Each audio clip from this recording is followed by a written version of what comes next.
তিন, আসমান আর জমিন দুইজনের মধ্যে লাগছে ঝগড়া।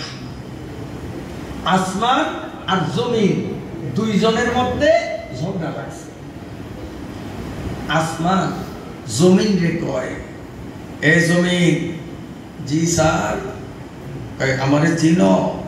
আপনি তো আসমান সাহেব, আপনারে তো চিনি। আপনারা বলবেন যে আসমানের কি মুখ আছে, জমিনের কি মুখ আছে, ও কেমনে কথা কয়? মুখ থাকলেই কথা বলা যায় না। বোবা দেখছেন নি জীবনে? এই বোবা মানুষ দেখছেন? কথা কয় না।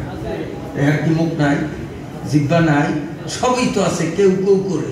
বুঝা গেল মুখ থাকলে, জিহ্বা থাকলেই কথা বলতে পারে না। গরুর মুখ আছে, জিহ্বা আছে, তাই বলে গরুরে যদি বলেন চল উত্তর বিলে আলসোয়া লাগবে, না আমি আজকে পারবো না, স্বাস্থ্য কারণ। গরু কয় তো জিহ্বা আছে, মুখ আছে। আল্লাহ পাক যাকে কথা বলার যতক্ষণ সময়ের জন্য শক্তি দেন, মুখ থাকুক আর নাই থাকুক, সেই কথা বলতে পারে। কথা বুঝাইতে পারলাম না? আর আল্লাহ যদি কাউকে কথা বলার শক্তি না দেন, মুখও আছে, জিহ্বাও আছে, তারপরেও সে কথা বলতে পারে না। আল্লাহ আসমান জমিনের কথা বলার শক্তি দিয়েছিলেন। তখন আসমান জমিনকে ডাক দিলে, জমিন, জি আসমান, তুমি কি আমারে চেনো?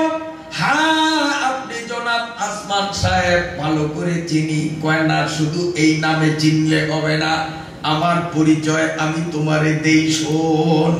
এরে জমিন, তোর থেকে আমি আসমান অনেক উপরে, তুই হলি নিচে। আমি আসমান রে আল্লাহ তৈরি করেছেন স্বর্ণ, রূপা, হীরা, কাঞ্চন, পান্না, চুন্নি, মুক্তা, মণি, জমররদ, জমরজদের মতো অতীব মূল্যবান পদার্থ দিয়ে আল্লাহ আমাকে বানাইলেন। আর জমিন আল্লাহ তোরে বানাইছেন শুধু মাটি দিয়া।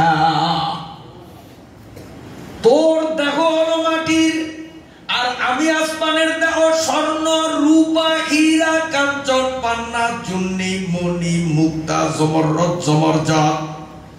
আমি দামি জিনিস দ্বারা তৈরি, অতএব আমি তোর থেকে অনেক দামি, অনেক মূল্যবান। এরে জমিন, তোর ভিতরে চোর আছে, গুন্ডা আছে, পান্ডা আছে, সিটার আছে, বাটপার আছে, দুনিয়ার আছে না নাই?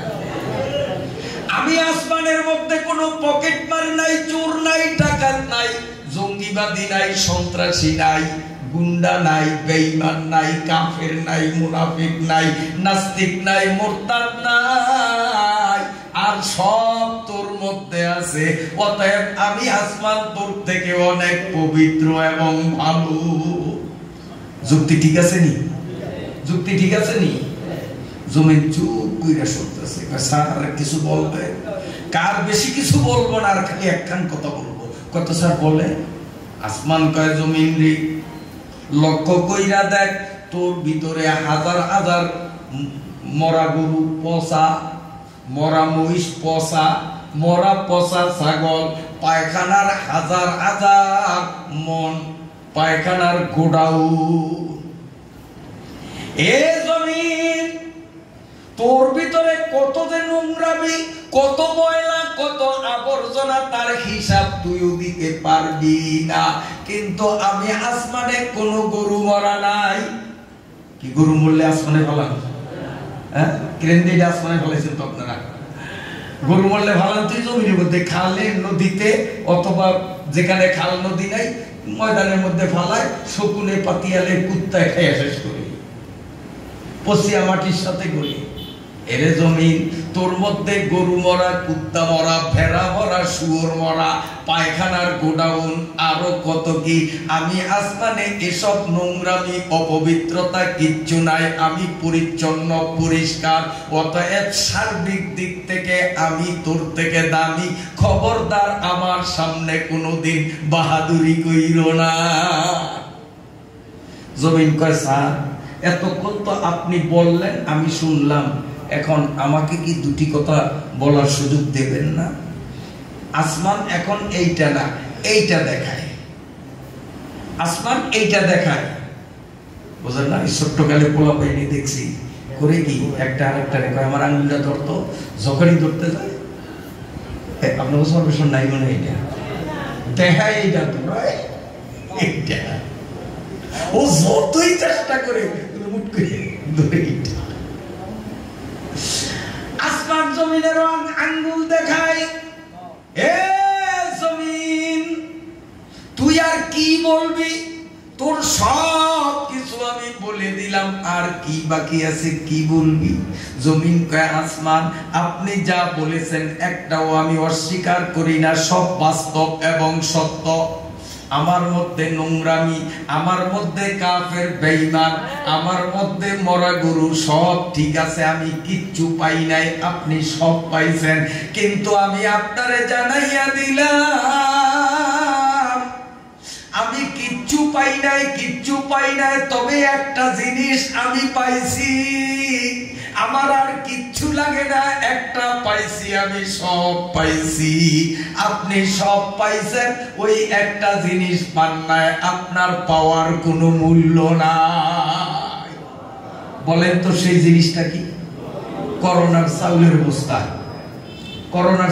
এই জিনিসটা কি সেটা মুহাম্মাদুর রাসূলুল্লাহ সাল্লাল্লাহু আলাইহি ওয়াসাল্লাম আমি নবীরে পাইছি তুমি নবীরে পাও নাই আমার মনে কোনো দুঃখ নাই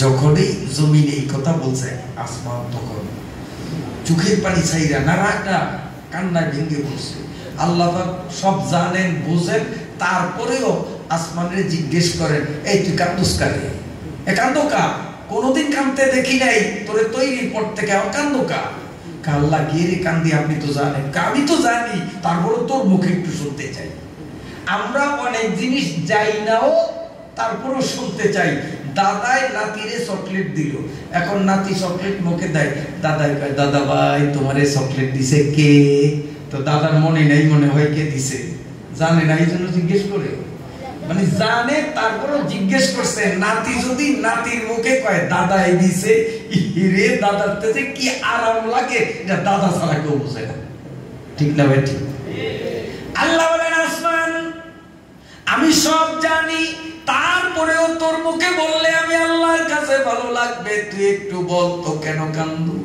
আসমান কয় মাবুদ গো এতদিন ভেবেছিলাম আমি আসমান জমিন থেকে অনেক দামি ভাগ্যবান কিন্তু আজকে বিতর্কে তো আমি ঠকে গেলাম সঠিক বুঝ আমার হয়ে গেছে আমি তো কপাল পোড়া গড়কদম রঞ্জা কুনি তু জানে বেকাশা নাই মা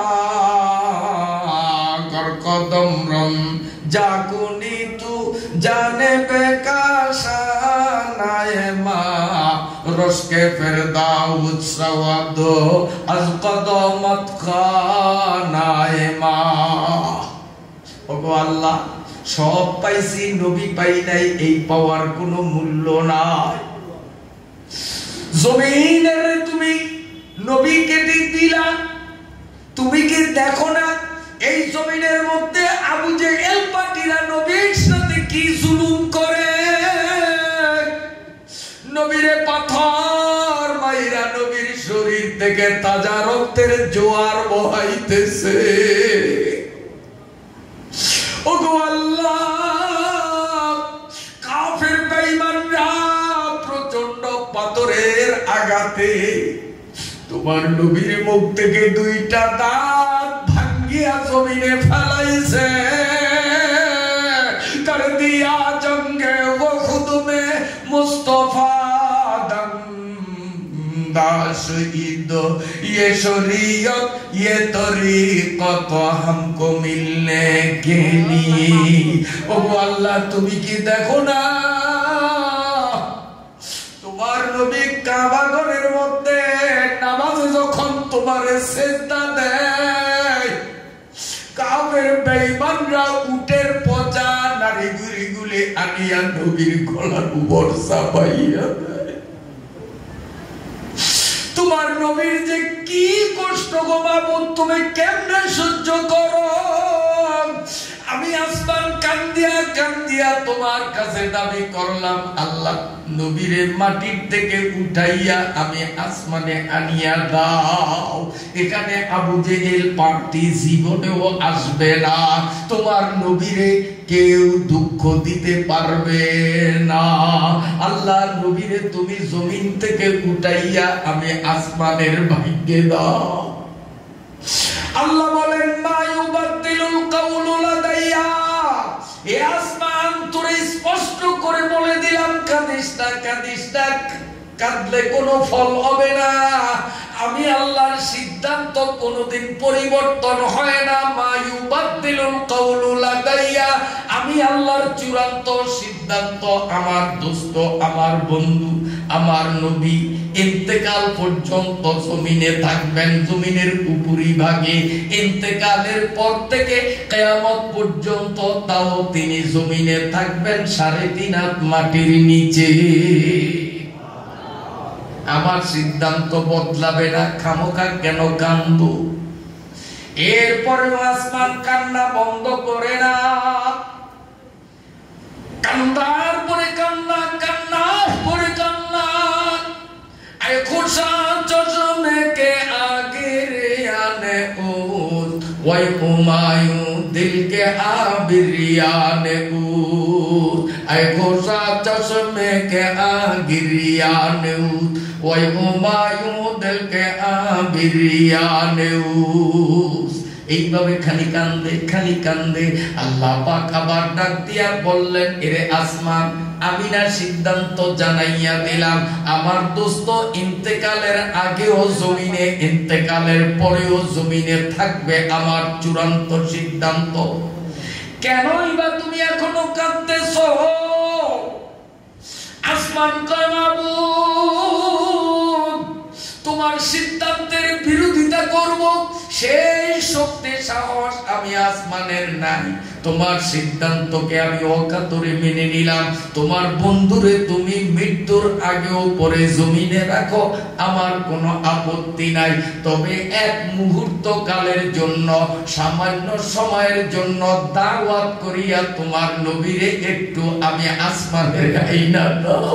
তোমার নবী যদি তার বরকতময় পাও আমি আসমানের পিঠে রাখে, নবীজির পায়ের ধুলাড়িয়া আমি আসমান নিজের জান্নাত থেকে দামি মনে করু।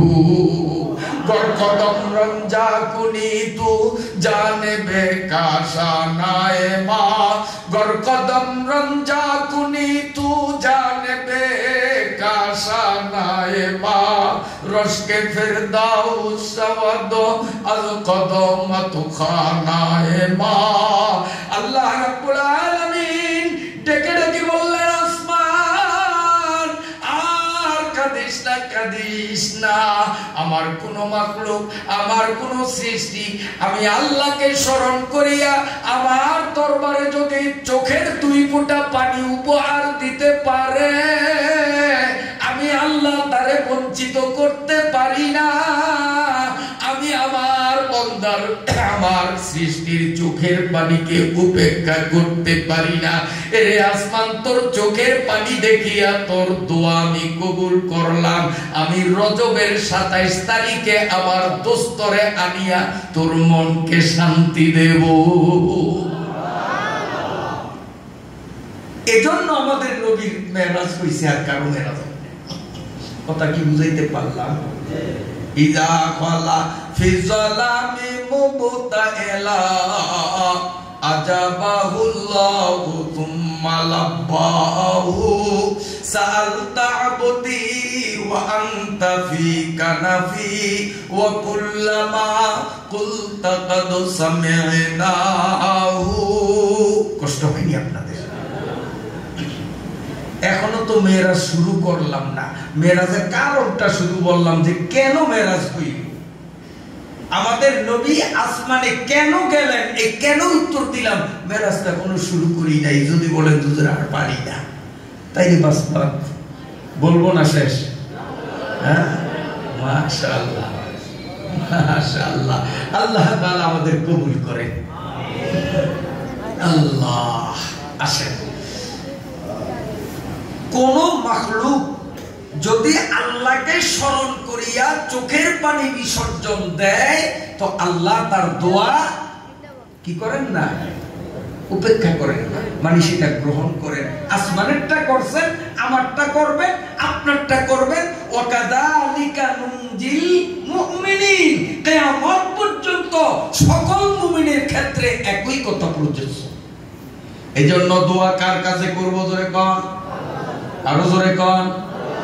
না বাবার কাছে, মাজারের কাছে, জেতাটার কাছেও না, মরাডার কাছেও না। মুসলমান দোয়া করবে কেবল আল্লাহ পাকের কাছে। উদউনি আস্তাজিব লাকুম। আল্লাহ বলেন বান্দা তুই আমি আল্লাহর কাছে দোয়া কইরা দেখ, একবার যদি তুমি মন থেকে আমি আল্লাহকে আল্লাহ বলিয়া ডাকতে পারো, আমি আল্লাহ সন্তুষ্ট হইয়া তোমার এক ডাকে 70 বার জবাব না দিয়া পারি না।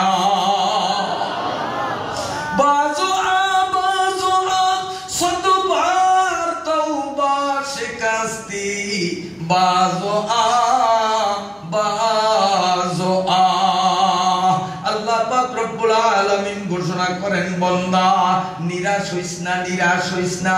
তুই যেই পরিমাণ পাপ করেছো শুধু একা তোর না, গোটা পৃথিবীর মানুষের সব মানুষগুলো যদি পাপী হয়, সমস্ত পাপীদের পাপগুলোকে একত্রিত করলে পাপের পরিমাণ যা হবে আমি আল্লাহর ক্ষমার পরিমাণ তার থেকে কোটি কোটি গুণ বড়। কাজে নিরাশ হইস না। অপরাধ করছো, মাফ চাও, আমি আল্লাহ মাফ করব। আসমান চাইছে, চোখের পানি জড়াইছে, আমি আসমানের চাওয়া পাওয়া পূরণ করেছি। তুমিও আমি আল্লাহর কাছে চাও, আমি আল্লাহ তোমাকেও পূরণ করার ওয়াদা দিয়ে দিলাম। এখন আসমান শান্ত হয়েছে, অপেক্ষায় আছে রজব কবে আসবে, 27 তারিখ কবে হবে। আসমান খালি আমাদের বাচ্চাদের মতো ঈদের অপেক্ষা করে। রোজার 15টা যাওয়ার পরে ওরে সুবহানাল্লাহ, পোলা পাইলে ঈদের জন্য কত যে হিসাব। না ভুল বলছি? এই আর 14 দিন আছে, আর 12 দিন আছে, এই তো 13 দিন পরে ঈদ। আমরা কিন্তু রোজা কয়টা গেছে কয়টা আছে কইতাম পারি না, কিন্তু পোলা ভাইদের কাছে একুরেট হিসাব।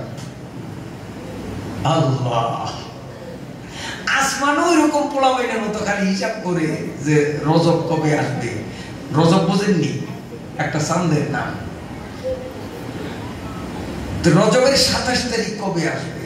ঠিক যখন রজবের 27 তারিখ সন্ধ্যাবেলা থেকে নিয়ে আসমান চৌকান্না, আজকে আমার মনের দুঃখ ঘুষবে, আখিরি নবীর পায়ের ধুলি নিয়ে আমাকে আমি গৌরবান্বিত বানাবো। এদিকে আল্লাহ রাব্বুল আলামিন সন্ধ্যাবেলায় জিবরাইল আমিনকে ডাকিয়া বললেন, এ জিবরাইল, হুয়া হুকমে জিবরিল কোয়ু সে তাব बुराके जन्नत से लेकर इंतखाब सजा उसको ज़वारों से तबपा और उसको लेके खानाए काबा को जा। सुभानअल्लाह, सुभानअल्लाह। 27 তারিখ সন্ধ্যায় আল্লাহ পাক জিবরাইলকে ডেকে বললেন, এ জিবরাইল এদিকে আয়। জি আল্লাহ। আজকে রজবের 27 তারিখ জানো, আমার দোস্তকে স্পেশাল মেহমান বানিয়ে দাওয়াত দিয়ে আমি আমার বাড়িতে আনবো। মাঝপথে আসমানের পিঠে নবীর একটু নামাইয়া আসমানের মনের দুঃখ আমি গুছাইয়া দিব।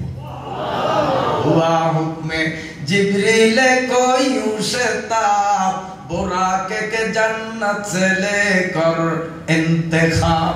আল্লাহ কই শিগগির আমার বেহেশতে যা, বেহেশতের থেকে একটা বোরাক, বোরাক মানে আমগো দেশে যে বোরাক চলে ব্যাটারিতে, এই বোরাক না, এই বোরাক না। ওই বোরাক কেমন?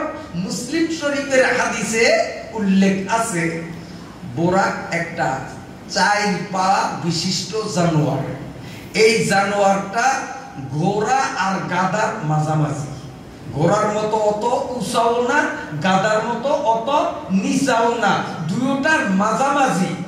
এক ধরনের জানোয়ার আল্লাহ পাক জান্নাতের মধ্যে তৈরি করছেন, এগুলো এই দুনিয়াতে বানান নাই। দুনিয়ায় বোরাক নাই, গরু আছে, গাধা আছে, উট আছে, কিন্তু বোরাক দুনিয়াতে নাই। আল্লাহ বোরাক শুধুমাত্র বেহেশত জগতের জন্য তৈরি করেছেন। কোটি কোটি বোরাক জান্নাতে আছে। আল্লাহ হুকুম করলেন, জিবরাইল আমার জান্নাতের ভিতরে ঢুকিয়া হৃষ্টপুষ্ট সুদর্শন সুন্দর একটা বোরাক তুমি বেচে আনো, এবং এই বোরাকটাকে জান্নাতের ফুল দিয়ে, জান্নাতের অলংকার দিয়ে, চমৎকার রূপ দিয়ে এটাকে সুসজ্জিত করো। সাজা উসকো জেওয়ারু সে তাবপা और उसको लेके खानाए काबा को जा। সাজাইয়া বুঝাইয়া এই বোরাকটারে আমার কাবা ঘরে তাড়াতাড়ি নিয়ে যাও। জিবরাইল আমি ওই বোরাকটাকে সাজাইয়া বুঝাইয়া দুপুর রাত্রে খানায় কাবার সামনে আসছেন। আয়েশা একটা পাথরের সাথে বোরাকটাকে রশি দিয়ে বাঁধলেন, যেমন আমরা গরু বাঁধি। ঘুমাচ্ছেনি আপনাদের? বোরাকটারে বাঁধলেন, বাঁধা এখন তিনি দেখলেন যে আমাদের প্রিয় নবী সাল্লাল্লাহু আলাইহি ওয়াসাল্লাম ওনার চাচাতো বোন উম্মে হানি রাদিয়াল্লাহু তাআলা আনহার ঘরে রাত্রের খানা খাইয়া ঘুমাইয়া পড়ছেন। সুবহানাল্লাহ। কার বাড়িতে? কার বাড়িতে? চাচাতো বোনের বাড়িতে। আর আমরা সেই নবীর উম্মত, চাচাতো বোন তো বাদই দিলাম, আপন বোনের সাথে বাইর সম্পর্ক নাই, আছে না নাই? কারণ যদি বোনের সাথে ভালো সম্পর্ক রাখি তো বাবা মইরা গেছে কয় বছর আগে, সম্পত্তি তো এখনো জমা দেই নাই, ওরে বুঝ দেই নাই, তো তো সম্পত্তি দেওয়া লাগবে। বাপের সম্পত্তিতে বোনরে ভাগ দিতে হবে, এই ভয়তে অনেক কপাল পোড়া ভাইরা বোনের সাথে সম্পর্ক রাখে না, আপন বোনকে বাদ দেয়। কিন্তু আইনে আইনে বোন তার জন্য পাগল হয়। আইনে আইনে বোন বুঝছেননি? সিস্টার ইন ল আসলে বোন না, আইনে আইনে বোন। ঠিক পান না আপনারা? স্ত্রীর বোন, স্ত্রীর বোন আমার তো আর বোন না, আমার মায়ের পেট থেকেও আসছেনি, ওর মায়ের পেট থেকে আমি আসছি, সে আমার বোন না, কিন্তু আইনে আইনে বোন। কারণ স্ত্রীর বাপরে আমি বাপ ডাকি, কাজী স্ত্রীর বাপের সন্তান সে আমার বোন। আইনে আইনে বোন, প্রকৃত বোন না। আজকে আমরা আইনে আইনে ভাই, আইনে আইনে বোন, আইনে আইনে বাপ, আইনে আইনে মা পাইয়া অরিজিনাল বাপ, অরিজিনাল মা, অরিজিনাল ভাই, অরিজিনাল বোনকে বাদ দিয়া দিছি। আপনাকে সমাজে নাই বলে?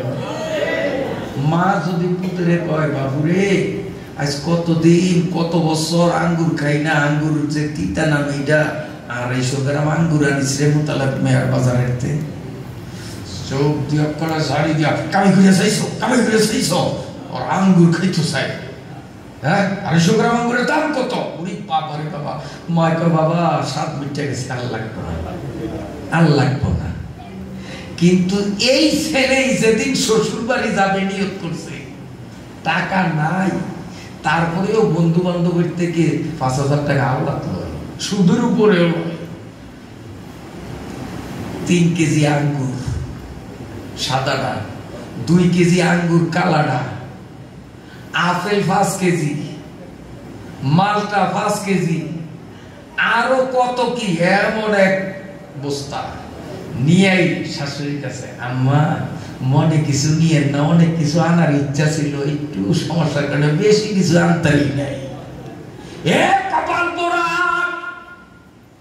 শাশুড়ি বললে 1,12,000 শাশুড়ি পাওয়া যাবে, কিন্তু যে এই কপাল পোড়ারে তুই তোর মায়ের সাথে খারাপ ব্যবহার করলি, শাশুড়ি পাইয়া মাকে ভুলে গেলি, ওই মা যদি একবার মরে কিয়ামত পর্যন্ত মা পাওয়া যাবে না।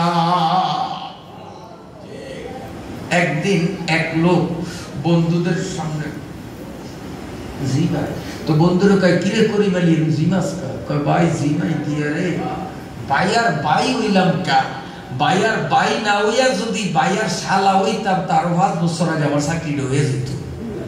বোঝেন না আপনারা? বোঝেন নাই মানে ওর বড় ভাই হলো বড় অফিসার। কত মানুষের চাকরি তার হাতে হয়, কিন্তু আপন ভাইরে চাকরি দেয় না। তো এখন আপন ভাই গেলে আর দিয়ে ভাইয়ার ভাই হইলাম কেন? ভাইয়ার ভাই না হইয়া যদি ভাইয়ার শালা হইতাম তো আরো 5 বছর আগে চাকরি হইত। সমাজে আছে না নাই? আমাদের নবী চাচাতো বোনের সাথেও ভাই বোন সম্পর্ক কি ভালো রাখছেন, মাঝে মধ্যে বেড়াইতে যাইতে। আশ্চর্যের ব্যাপার, আপনারা শুনে মজা লাগবে।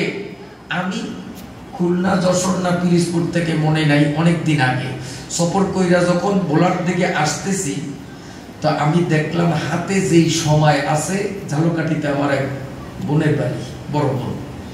তো চিন্তা করলাম অনেকদিন হলো বোনের বাড়ি যাওয়া হয় না, 1 কিলোমিটার আপনার 1 কিলোমিটার মেইন রোড থেকে আমি একটু বোনের সাথে দেখা কইরাই যাই, হাতে তো সময় আছে। গেলাম, সালাম দিয়ে ঘরে ঢুকলাম। বোন আর আমি 2 জন বারান্দা করে আতিনা করে বসলাম। বোন ডাক দিয়েই আমার বড় ভাগ্নিটারে কয়, হে সবিনা, এই তোর মামুর জন্য ভাত লই আয়। মানে আমি ভাত খাইছি কি খাই না জিজ্ঞাসাও করে না। তা আমার ভাগ্নির ভিতর থেকে আমারে ভাত দেবো কি দিয়ে করে, কিচ্ছু নাই, সালন নাই। কিচ্ছু লাগবে না, শুকনা মরিচ আছে না, চুলায় আগুন আছে, ওই একটু আগুন উড়াইয়া কয়লার মধ্যে একটু লাড়িয়া পোড়া মরিচ দিয়ে দে, পানি দিয়ে কষলা রে সাইডটা খাও। বোঝেন নাই কিচ্ছু। মানে আমার বোন ভাইয়ের প্রতি তার কি আন্তরিকতা, যে ভাই পিরিজপুর থেকে আসছে, তার পেটে ক্ষুধা, মুরগি জবাই দিব, তাতে অনেক সময় লাগবে না, এতক্ষণ তারে কষ্ট দেওয়া যাবে না, পোড়া মরিচ দিয়া পানি দিয়া ডলিয়া আগে 2টা খাইয়া পেট শান্ত করুক, আমরা রান্না বান্না করি পরে খাবি। এই হলো বোনরা ভাইয়ের সাথে আচরণ। আর সেই ভাইরা বোনদের সাথে এমন আচরণ করে, বোন মইরা গেছে, এরপরে বোনের সন্তানরাও বিয়ে শাদী করছে, সেই করে সন্তান হইছে, এরপরেও ভাইটা বাগনিরা নানা বাড়ির তরকা মামুর থেকে বুঝ পায় না। এমন কপাল পোড়া বেআক্কেল জালিম ভাই নাই মনে হয় আপনাদের দেশে। বোনরা ভাইয়ের জন্য পাগল, আর সেই ভাইরা বোনদেরকে ঠকায়। বাবারে পুছলাইয়া বাবার যে অসুখ, কবে টুক করে মইরা যায়, গোপনে ডাক্তারের কাছে যাইবে, ফাটকি দিয়া চরপেশন রেজিস্ট্রি অফিসে নিয়া ভাই সব জমির দলিল নেয় যাতে বোনরা না পায়। আপনার দেশে নাই মনে হয়? হায় হায় আমার ভাইরা বাবাজিরা, বিরক্ত হন আপনারা? ভালো করে শুনেন আমার ভাইরা বাবাজিরা, আল্লাহ পাকের নবী চাচতো বোন উম্মে হানির ঘরে রাতের খানা খাইয়া হাতিমে কাবার ভিতরে শুয়ে ঘুমাচ্ছেন। জিবরাইল আমিন বোরাকটারে বান্ধিয়া আমার নবীকে ঘুম থেকে জাগাবার জন্য আসলেন। আয়েশা কি করলেন শুনেন। নবীজি শুয়ে ঘুমায়, জিবরাইল পায়ের কাছে কিছুক্ষণ দাঁড়াইয়া রইলেন, আবার মাথার কাছে আসিয়া দাঁড়াইয়া রইলেন, আবার পায়ের কাছে আসিয়া দাঁড়ান, আবার মাথার কাছে আসিয়া দাঁড়ান। নবীরে একবারও তিনি ডাক দেন না। এদিকে তিনি চিন্তায় কি কর্তব্য বিমূঢ়, সময়ও তো বেশিক্ষণ হাতে নাই।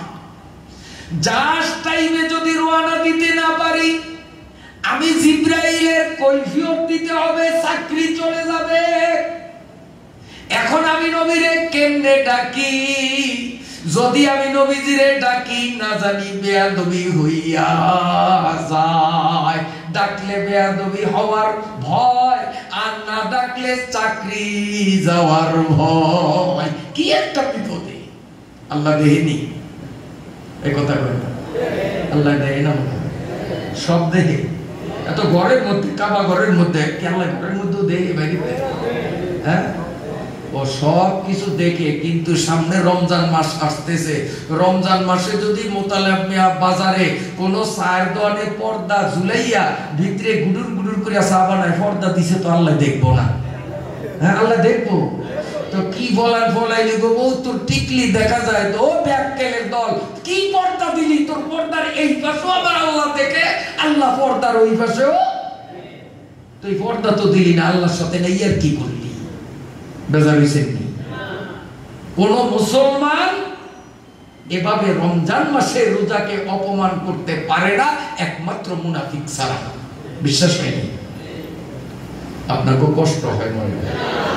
আচ্ছা শোনেন শোনেন, কোন এক কবি কয়, মুনাফিকে মুসলিম দেখবি যদি আয়। মুনাফিক কারা? নামে মুসলমান, কামে মুনাফিক। কয় মুনাফিকে মুসলিম দেখবি যদি আয়, 5 ওয়াক্ত নামাজ ওরা পড়ে না, বছরে 2 ঈদের নামাজ ছাড়ে না। আপনাকে সর্বে শুনে নাই মনে হয়?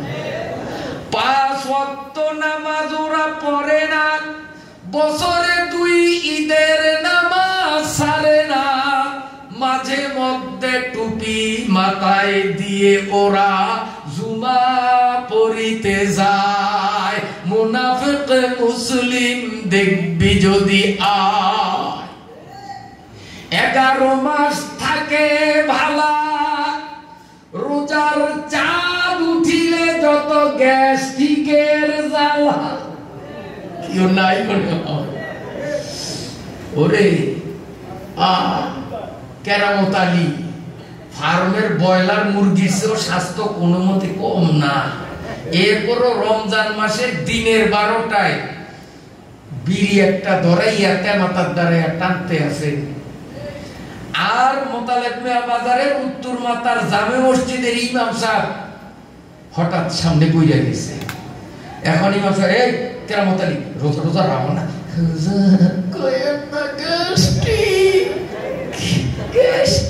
ওরে জুতা মারা দরকার ওর 2 গালে। 11 মাস পর্যন্ত গ্যাস্ট্রিকের কোনো খবর ছিল না, রোজার চাঁদ উঠলো যেন আল্লাহর গজবের উপরে নাজিল হলো। 11 মাস থাকে ভালা, রোজার চাঁদ দেখিলে যত গ্যাস্ট্রিকের জ্বালা, চায়ের দোকানে পর্দা ঝুলাইয়া পেট ভরিয়া খায়। মুনাফিক মুসলিম দেখবি যদি আয়। রমজান মাস আসতেছে, এই বাজারে 2-4টা মুনাফিক আছে না নাই? আপনারা দেখবেন, চশমা লাগবে না, বিনা চশমায় দেখবেন। বিনা চশমায় দেখবেন যে এইটা মুনাফিক, এটা মুনাফিক, ওইটা মুনাফিক। বেজার হইছেন মনে? এ যুগের নারীরা স্বামীকে ওরা মানে না। না ভুল করলাম? হ্যাঁ, সামনে কইতাম, এর আগে একটু কই। এর আগে হইলো একটু, স্বামী বেচারা রিক্সা চালায়, বদলা দেয়, গরিব মানুষ, ঘাম ঝরাইয়া টাকা কামাই করিয়া এই টাকা দিয়ে একটা ভালো মানের শাড়ি কিনিয়া দিছে, নাকে কানে গলায় স্বর্ণের জিনিস বানাইয়া দিছে। এই কাপড়টারে ইস্তারি করিয়া পলিথিনের মধ্যে ঢুকাইয়া, এই পলিথিনের আবার একটা শপিং ব্যাগের মধ্যে ভরিয়া, নাকে কানে গলার অলংকার গুলি একটা ছোট্ট পটের মধ্যে লইয়া, ওই পটরে বড় একটা বাড়ার মধ্যে বইরা, এই বাড়ারে আবার কারে উঠিয়া ওই টিনের সুটকেসের মধ্যে ঢুকাইয়া, আড়াই মুনিয়া সালার বস্তা দিয়া ঘুরিয়া থয়। জীবনে ভুলেও কোনোদিন স্বামীর সামনে ওই দামি কাপড়টা পরিয়া সাজে না, অলংকার গুলি স্বামীর সামনে জীবনেও পরে না। কিন্তু যেদিন চরপেশনে ঈদের মার্কেটে নামে, ভিন বেড়াদেরকে নিজের শরীর দেখাইবার নিয়ত করিবে, আপনাদের দেশে নাই মনে হয়? সেই দিন এই নারীরা কি করে জানেন? ওই কারে ওঠে, কারে উঠিয়া এই সব নামাইয়া এরপরে করে কি আপনার সব শরীরে ফিটিং করে করি। এখন আয়নার সামনে দাঁড়াইয়া খাই সাহেব না রে, আমার ঝুমকা গুণ তো ছোট্ট, এরপরে পুরান মডেলের উত্তর ঘরের আজিজার মা বুঝানের দিত নিউ মডেলের বড় বড়, ওডি না পড়লে তো সর্বেশনের ব্যানার আমার দিকে ভালো করে চাইব না, এই জন্য দৌড়ে যায়। আরে আজিজার মা বুঝান, আমি হাড়ে উঠে মারি, আপনার ঝুমকা গুণ একটু আমার আওলাদ দেন। এই আজিজার মার গুণ আওলাদ করিয়া আনিয়া, বোরকা যেডি পরে না ওডি মানুষের মধ্যেই গণি না, যেডি বোরকা পরে এগুলার কথাই বলি, আমার দিকে চান। বোরকা পরিয়া এই প্রথমে করে কি মুদির দোকানের ঝাপের মতোই ঝাপ খুলিয়া দেয়, কারণ এই ঝাপ করিয়া থাকলে তো বেটারা আমার এই নরম গালটা দেখবো না, জোরে কন্যা হুজুবিল্লাহ। এই জন্য প্রথম ঝাপ খোলে, মাথার উপর দিয়ে পিছনে পালায়। এরপরে আজিজার মা বুঝানের তেজে আমি সুন্দর সুন্দর আকর্ষণীয় ঝুমকা দুইটা আওলা টানছি, এটি একটু বেটারা না দেখলে কি বেটারা আমার দিকে কি হইব চাইব, এই জন্য বোরকাটারে ঠেলিয়া কানে না। মিশা কথা কইলাম আমি, মিশা কথা কইলাম। হ্যাঁ, স্বামীর সামনে তাকে রাস্তার ফাগলির মতো, হ্যাঁ, আর কথা কয় একটা কেমন যে 3.5 কেজি ওজনের পুরান শুকনা তেঁতুল গাছের পাকনা তেঁতুল গাছের শুকনা গিরার মধ্যে 3.5 কেজি কুড়াল মারলে যে গ্যাসরত একটা ব্যাটুককে আওয়াজ হয়, স্বামীর লগে কথাকে হেডসো খারাপ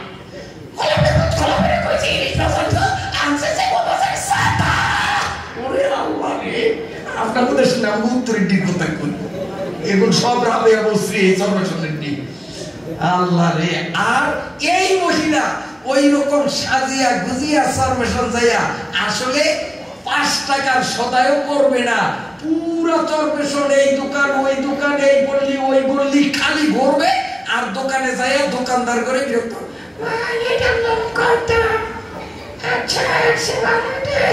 বলে, আর গলাটা ভাঙ্গা অভিনয়টা দেখে পারলাম না, মুসকি মুসকি আসে আর এইভাবে কানের ঝুমকা গুনলারে যে একটু ভালো করিয়া সব। তো ওই দোকানদারও কিন্তু চায় যে কিন্তু তাকের থেকে মাল লয়, কিন্তু সব জায়গা মতো না। মিশা কথা কই। এই জন্যই কবিতার ভাষায় বললাম, এ যুগের নারীরা স্বামীকে ওরা মানে না, গায়ে মাথার কাপড় ফেলে ওরা মার্কেটে করিতে যায়, মুনাফিক মুসলিম দেখবি যদি আয়। ইমানদার মহিলারা বেপরদায় নামতে পারে না,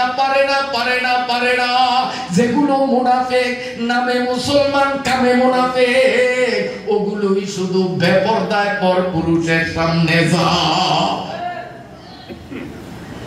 আমার ভাইরা বাবাজিরা, আল্লাহ পাকের নবী ঘুমন্ত, জিবরাইল আমিন একবার পায়ের কাছে, একবার মাথার কাছে, একবার পায়ের কাছে, একবার মাথার কাছে।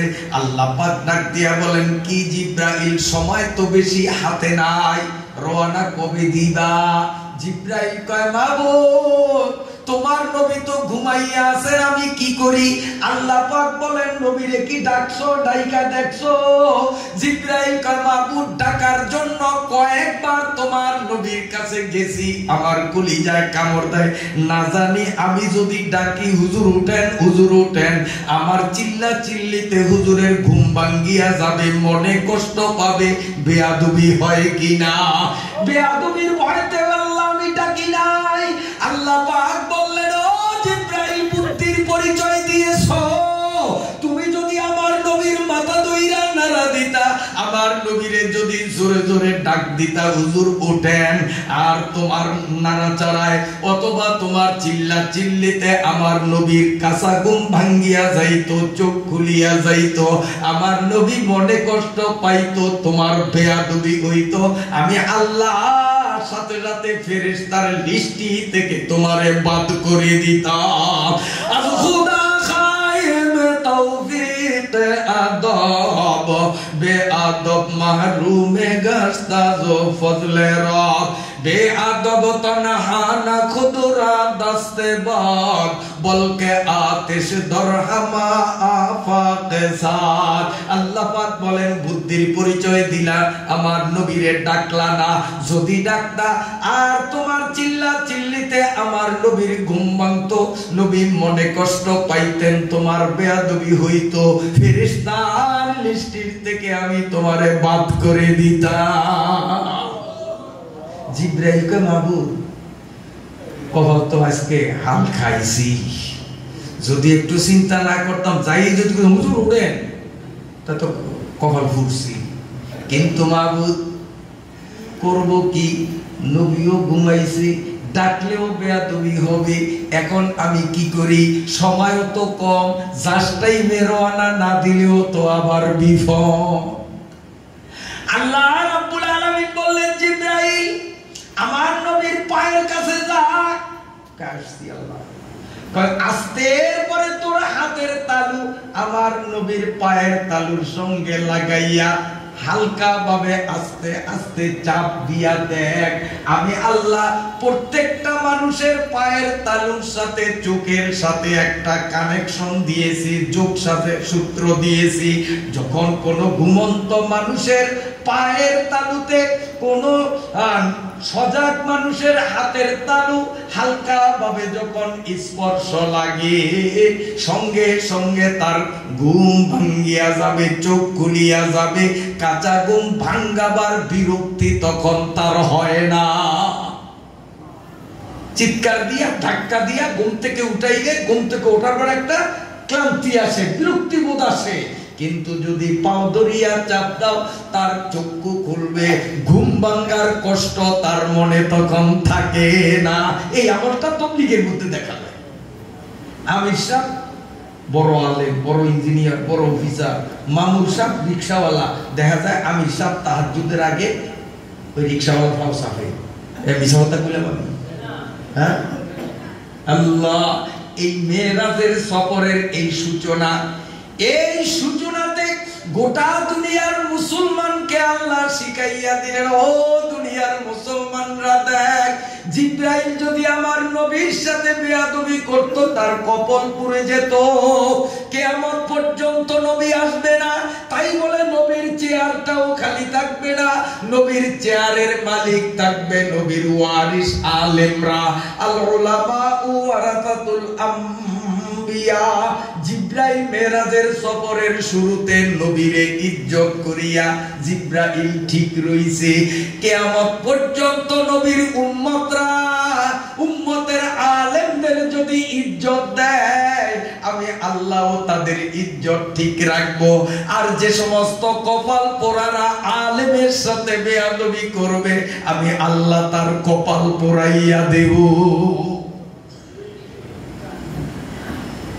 আল্লাহ মাফ করুক, কোন কোন জায়গায় দেখা যায় সপ্তাহে একদিন আসে মসজিদে শুক্রবারে হাজিরা দিতে, আর সপ্তাহের মধ্যে নামাজ পড়ে না। সভাপতি, কারণ মাল আছে যে, আসলে মসজিদ কমিটির সভাপতি সেক্রেটারি থেকে নিয়ে সাধারণ সদস্য পর্যন্ত 5 ওয়াক্ত যারা মসজিদে আসে ওই সমস্ত মানুষ নির্বাচন করতে হয়। আর আমাদের দেশে নামাজি না বেনামাজি সেদিক তাকায় না, পয়সা আছে কার।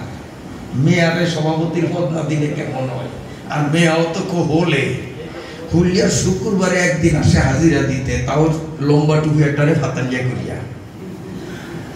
মসজিদে আসিয়েই কথার কথা দেখলো এক জায়গায় পাতা একটা পড়ে দিয়েছে, যাই ইমাম সাহেব, ইমাম সাহেব এ পাতা পড়ছে দেখেন নাই? ওই বাবা কি দমকায়! আসলে বাড়িতে বৌরাতের কনি খাইয়া আইছে, ওই জাল মিঠাই ইমাম সাহেবের কাছে। যে কুলাঙ্গার গুলো যে ইমামের পিছনে নামাজ পড়ে সামান্য একটু কমিটির পদ পাইয়া ওই ইমামের সাথে এভাবে প্রত্যক্ষ বেয়াদবি করে, নিশ্চিত আমি বলে দিলাম এগুলো সব বৌরাতের পিঠা খাওয়া পার্টি। বাড়িতে বউর হাতে পিঠা খায়, বউরে কিছু বলতে পারে না, তো মনে যে একটা খেদ আছে এইটা সেই ইমাম সাহেবের কাছে জ্বালায়। তাও কোন ইমাম সাহেব বেতন হইল 600 টাকা, তাও 14 মাস বাকি। ভুল বলছি নি আমি? আল্লাহ, আসলে আপনাকে কষ্ট হয় মনে হয়? কষ্ট হয়? এই শোনেন, আল্লাহ হযরতে মূসা আলাইহিস সালাম রে ফেরাউনের ঘাটে বাক্সর মধ্যে পাইছে, এই ঘটনা আপনারা শুনছেন জীবনে? শোনেন নাই? এই বাক্সর থেকে উঠাইছে যখন, চারিদিক খবর ছড়িয়ে গেছে, হাজার হাজার মানুষ কিরে নদীর মধ্যে বলে বাক্সর পোলা পাওয়া গেছে। এইরকম ঘটনা যদি আজকে এখানে শুনতাম, এখন তো ও আর শর্ট করিও আমিও তো গাড়ি দূরে মেঘনার পর যাইতাম, এই ফলান আছে আবার আছে না। আপনারা কোথায় হুজুর তাড়াতাড়ি মুনাজাত দেন, আমরাও চাইতাম। আশ্চর্য ঘটনা, সবাই ছিল না, হাজার হাজার মানুষ। এখন আসিয়া ফেরাউনের কয়, শুনছেন এইরকম মানুষ দলে দলে যায় কত লোক, আমরাও তো একটু সাউন্ড দরকার।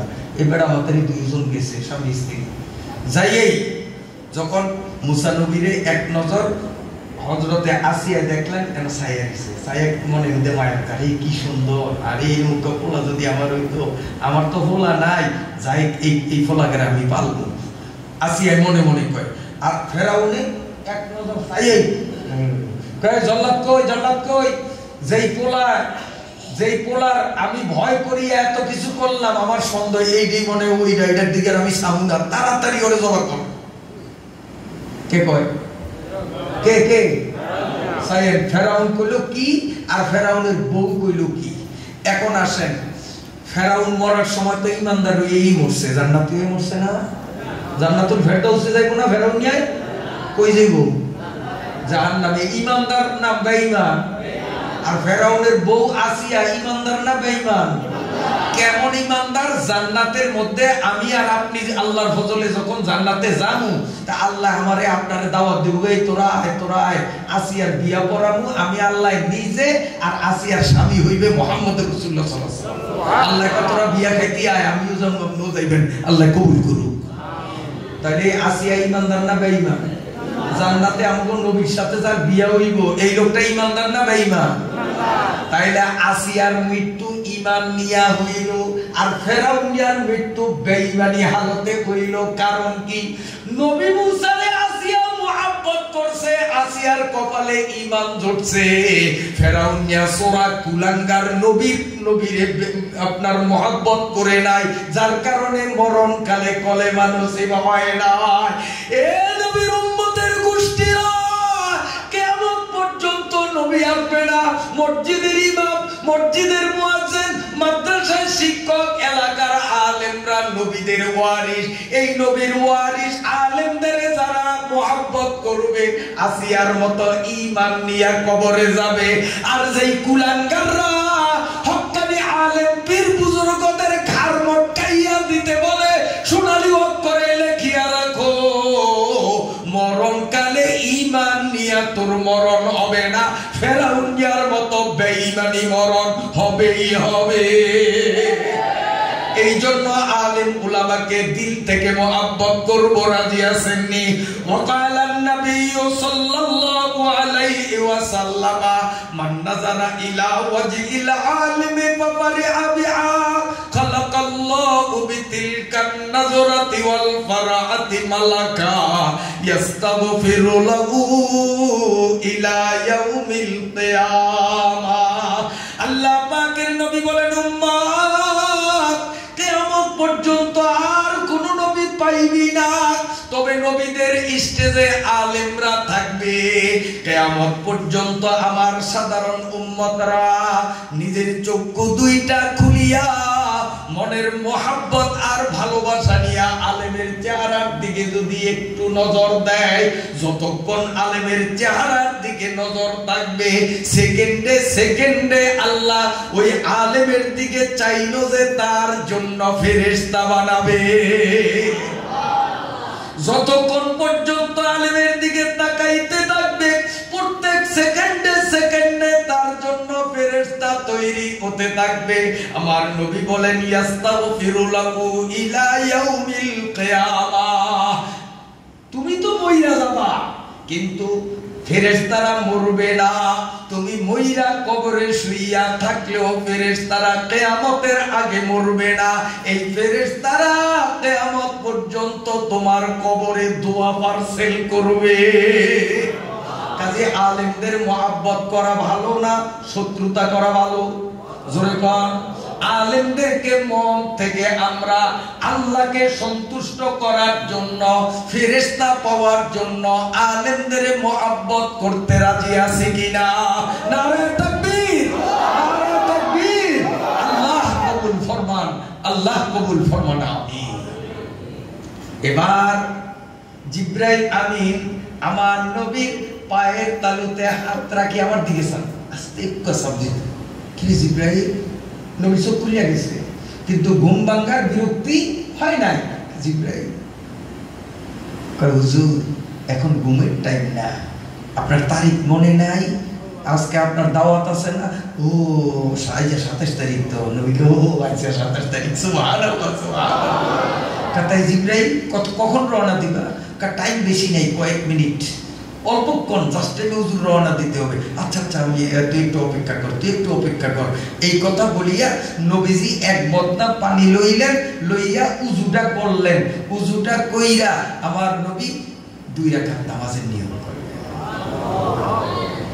কেন? কেন? কারণ হলো কোন মানুষ নিজের স্থান থেকে 72 কিলোমিটার দূরে বা তার থেকে বেশি দূরে যাওয়ার নিয়ত করিয়া ঘর থেকে যখন বাইর হয়, শরীয়তের বিচারে তার নাম হয় মুসাফির। কথা বুঝতে পারলাম? যেমন আপনারা চরপেশনের মানুষ চিটাগাং যাবেন, মুসাফির। ঢাকা যাবেন, যশোর যাবেন, মুসাফির। ভোলার মানুষ দক্ষিণাইসা আসবে, মুসাফির। কারণ 72 কিলোমিটারেরও বেশি দক্ষিণাইসা, প্রায় 80-90 কিলোমিটার।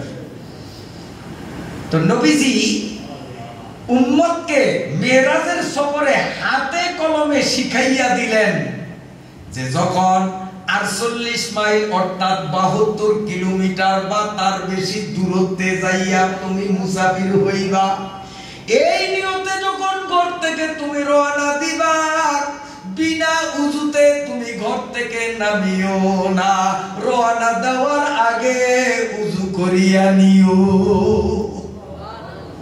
এবং যদি নফল নামাজ পড়ার নিষিদ্ধ টাইম না হয়, নফল পড়া বিশেষ কিছু টাইম আছে নিষিদ্ধ, আলেমদের থেকে জানিয়া নিয়েন, কত কথা বলা যাবে না। আল্লাহর নবী শিখাইয়া দিলেন নফল নামাজ পড়ার নিষিদ্ধ সময় যদি না হয়, ওযু করার পরে কমপক্ষে 2 রাকাত নামাজ না পড়িয়া তুমি সফরের গাড়ি হাতে নিও না। নবীজি মুখে বলে নাই, কাম করিয়া দেখাইয়া দিয়েছেন। কারণ আমাদের নবী থিওরিক্যাল এন্ড প্র্যাকটিক্যাল নবী, আর আগেকার সব নবীরা ছিল থিওরিক্যাল নবী। বলবেন হুজুর থিওরিক্যাল প্র্যাকটিক্যাল ইংরেজি বুঝলাম না, তো এবার বাংলায় বুঝাই। মনে করেন এই ছেলেটা সাইকেল চালাইবে, সাইকেল চালাইবে, ওর নিয়ত, ওর জীবনও চালায় নাই, শিখবে। এখন আমি ওরে ডাকলাম, এদিকে আসার পরে ওরে বললাম, শোন সাইকেল চালাবি? জি হুজুর। আমি বললাম সিঁড়ি উঠবি, হ্যান্ডেল দুইটারে শক্তভাবে ধরবি, 10 হাত দূরে নজর রাখবি, ভুলেও নিচের দিকে চাবি না, আর মাজাটা এমনি এমনি ঘুরাবি না, তাইলে পড়িয়া ব্যথা পাবি। মাজা টাইট রাখবি, নিচের দিকে চাবি না, 10 হাত দূরে রাখবি, আর পাও দুইটা দিয়া প্যাটেল দুইটারে ঘুরাবি, দেখবি বউ বউ করিয়া তোর সাইকেল দৌড়াইব। পরে আমি যা শিখাইছি, ভুল শিখেছি না ঠিক শিখেছি? ঠিক শিখেছি না ভুল শিখেছি? ঠিক। এইটারে কয় থিওরিক্যাল টেকনিক। ওরে সাইকেল চালানোর থিওরি দিলাম। আচ্ছা, ওরে যে আমি ঠিকভাবে বুঝাইছি, এতে ও যদি বাজারে যায় সাইকেল একটা ভাড়া করে সর্বসন যাইতে পারবো তো? হ্যাঁ, ওডুনের আগে করবো, সিডু ওডুন লাগবো না, হের আগে কাম হয়েছিল, ঠেক ভাঙবো। যখনই পা উস্কাইবো, হ্যাঁ এক পা উস্কাইবো, অমনি সাইকেলের সাপের তলে ঘুরে ঠেক ভাঙবো। এই মানুষ সব যদি কয় ওটা তুই এদিকে, তোর অত থিওরি মিউরির দরকার নেই। এমনি দড়িয়া ওরে সিডু বয়সে বয়া, এক হাত হ্যান্ডেলে আর এক হাত হলো সিটের পিছে রাখছে, রাখে তোর মনে তোর ডর নাই, তুই চালা তুই চালা, আমি ধরে রাখছি, তুই করবি না, আমি ধরে আমি হর্স দিন না। অন লগে লগে ঠেলে আর দৌড়ায় ওই ওই সাইডে মাঝে মধ্যে আবার ফোলাবিনের অভ্যাস হইলো, কারণ ও নেক মাজাবের একটা থাপ্পড় দিয়ে কইছি না, নিচে বিছাইতি না, অভিশাপ অভিশাপ, তারপর অভিশাপ, তার ঠেলতে আছে, ঠেলতে ঠেলতে অন্ধেজে ওই ফোরে না, ওই বুঝছে যে না হুজুরে যে কইছে আমি ধরে রাখবো, তুই করবি না, হুজুরে আসলে ধরে রাখছে, কথা আমি পড়ি না। এই একটা বিশ্বাস ওর ভিতরে তৈরি হবে, এইটা উনি টের ভাইয়া, কারণ সারে না, হ্যান্ডেল সারে না, কিন্তু হর্স দেয়। ওইখানেও কিন্তু সিট সারে না, সিটে হাত রাখছে কিন্তু হর্স দেয়। হর্স দিয়া লগে লগে দৌড়া, ওই তো উমি চাইছে, নিচের দিকেও চায় না, অত মনে করছে হুজুরে আগের মতো হ্যান্ডেল ধরেই রাখছে, সিটও আমার ধরে রাখছে, আমি তো হরমই না, ওদিক সাইডে আছে। এইটা আস্তে ওরে নেগেছে দৌড়ে একটু জিরে লই, ওই আর তোর খবর নেই, মনে করছে যে হুজুরে ধরেই রাখছে, চালাই দিয়ে চালাই দিয়ে চালাই দিয়ে চালাই দিয়ে অনেক দূরে চলিয়া গেছে। ঘটনাটা বাস্তবে এরকম না? এইটার দ্বারা কয় প্র্যাকটিক্যাল প্রশিক্ষণ, আর আমারটা হইলো থিওরিক্যাল প্রশিক্ষণ। আদম আলাইহিস সালাম থেকে নিয়ে এই পৃথিবীতে যতজন নবী আসছেন, সমস্ত নবীরা উম্মতের থিওরিক্যাল ভাবে ট্রেনিং দিছে শরীয়তের। কেবলমাত্র আমার নবী, আপনার নবী থিওরিক্যাল নয়, পাশাপাশি প্র্যাকটিক্যাল শিক্ষা হাতে কলমে দিয়া দিছে। সফরে কেমনে যাইতে হবে মেরাজ করার সময় নবী হাতে কলমে দিয়ে দিলেন যে উযু করিয়া যাইতে হবে, 2 রাকাত নামাজ পড়িয়া যাইতে হবে। আচ্ছা, এই 5 ওয়াক্ত নামাজ কাজা করণ বালা না উত্তমত করণ বালা? কথা কয় না, হ্যাঁ? উত্তমত না কাজা করণ বালা মাঝে মধ্যে, হ্যাঁ? আচ্ছা, আমাদের নবী সাল্লাল্লাহু আলাইহি ওয়াসাল্লাম নামাজ কি জীবনে কাজা করছেন আপনারা জানেন? আমাদের নবী নামাজ কাজা করছেন যেরকম?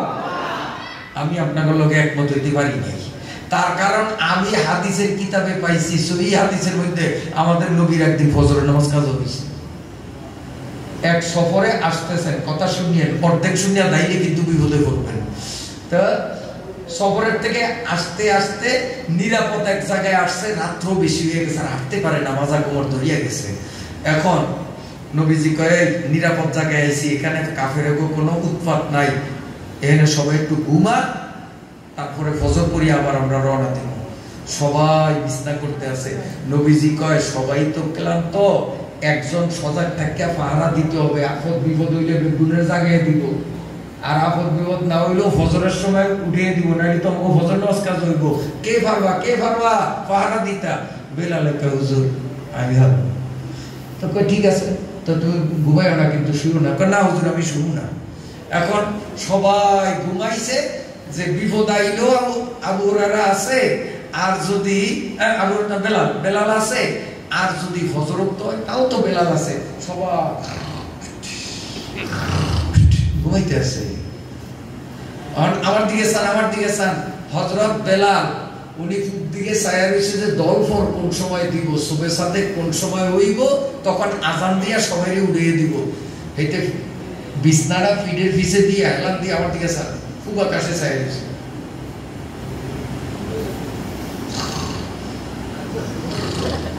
বুঝেন না কিছু? কারণ এই মেয়ে তো ক্লান্ত, মনের অজান্তে কমনে কি হয়ে গেছে, বেলা 9টা,